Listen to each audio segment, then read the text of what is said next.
Che c'è l'ennesimo bluff di questa amministrazione, l'ennesima brutta figura di una conduzione di una città che ormai è allo sfascio, purtroppo questo è sotto gli occhi di tutti, ma che continua nonostante ciò l'amministrazione a far finta che nulla accade. Questa nota della Regione Sicilia parla chiaramente e pone uno stop a quello che è il ragionamento che è stato fatto da questa amministrazione, cioè quello di approvare un nuovo regolamento edilizio e una successiva variante al centro storico.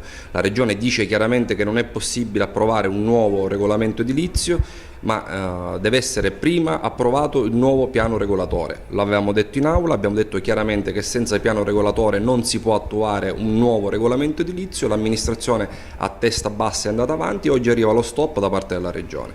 Quindi questo credo che sia un dato di fatto, le carte parlano chiaro, non vi fate prendere in giro perché le carte sono scritte in italiano e dicono chiaramente che questo nuovo regolamento edilizio non può andare avanti. Abbiamo detto non perdiamo altro tempo, non possiamo aspettare una pseudo area metropolitana che non si sa che fine farà, ma dobbiamo approvare immediatamente il piano regolatore della città. Sono ormai 50 anni che questa città non è dotata di questo strumento urbanistico, Catania ha bisogno di un nuovo piano regolatore ed è inutile che si fa finta di nulla. Siamo stanchi di approvare varianti al piano regolatore che hanno sfregiato questa città, il volto di questa città, adesso vogliamo chiaramente che questa amministrazione porti il nuovo piano regolatore.